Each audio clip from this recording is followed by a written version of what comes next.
News కి స్వాగతం. నేటి ముఖ్యాంశాలు.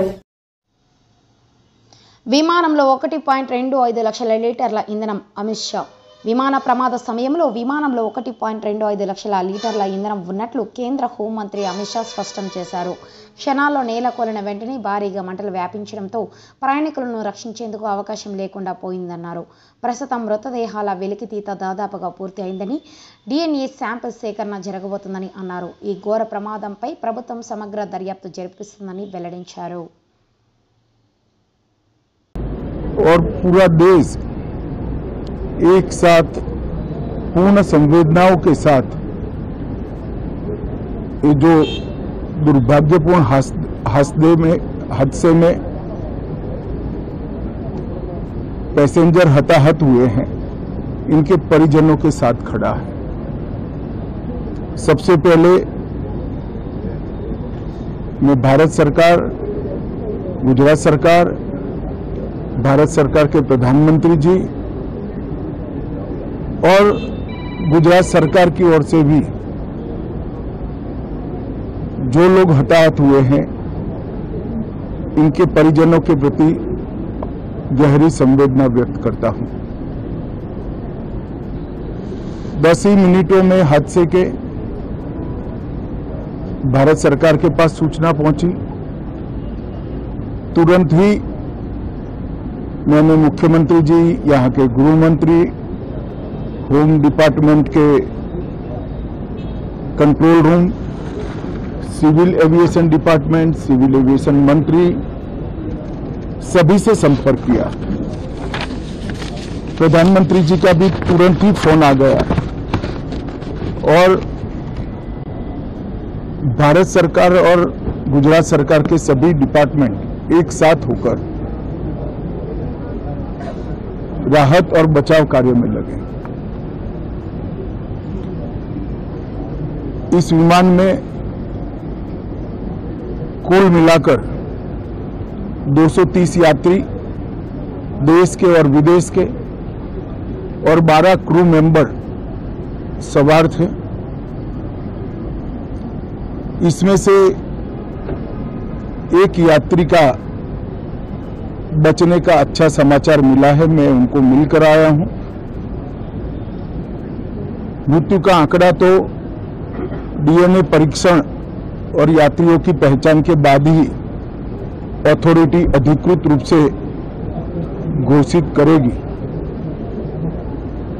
मगर जो यात्री बचा है उसको मैं मिलकर आया हूं।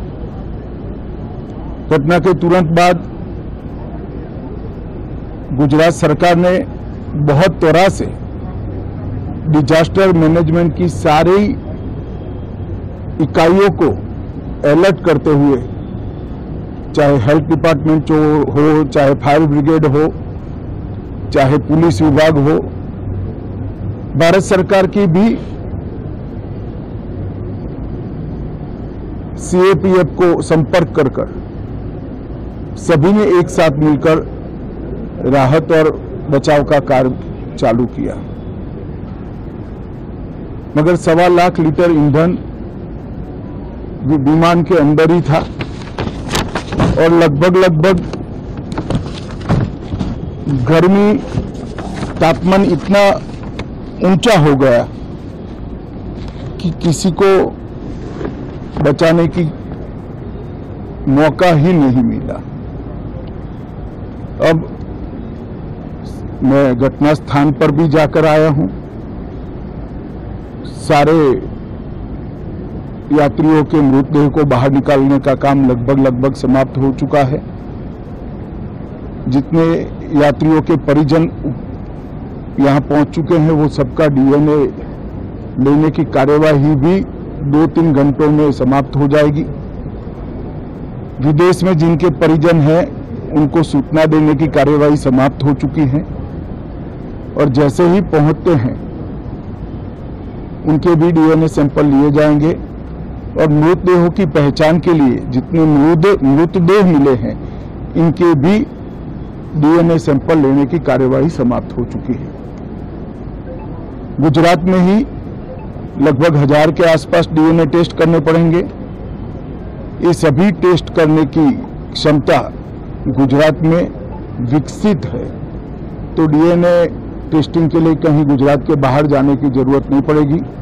गुजरात की एफएसएल और नेशनल फॉरेंसिक साइंस यूनिवर्सिटी दोनों मिलकर कम से कम समय में डीएनए का परीक्षण पूरा करने के बाद परिवारजनों को अपना मृतदेह परिजन का मृतदेह सौंपने का काम करेंगे। उनके रहने की सुविधा, उनकी सांत्वना की सुविधा, जिनको मेडिकल प्रॉब्लम ट्रॉमा के कारण हुई है, इनकी मेडिकल की सुविधा, ये सारी व्यवस्था बहुत सुचारू रूप से हो चुकी है। अभी रिव्यू मीटिंग में सारी व्यवस्थाओं को हम सब मंत्रियों ने साथ में मिलकर देखा है। एविएशन डिपार्टमेंट ने अपनी जांच शुरू कर दी है और जांच तेजी से आगे बढ़े, इसके लिए भी एविएशन मंत्री जी ने सूचनाएं दी है। मैं फिर से एक बार राहत काम में जिन जिन एजेंसियों ने त्वरा के साथ बचाव और राहत का काम किया, वो सभी का धन्यवाद करना चाहता हूं। और फिर से एक बार जिन्होंने अपने परिजनों को गंवाया है, हताहत हुए हैं, वो सभी को मनपूर्वक संवेदनाएं व्यक्त करता हूं।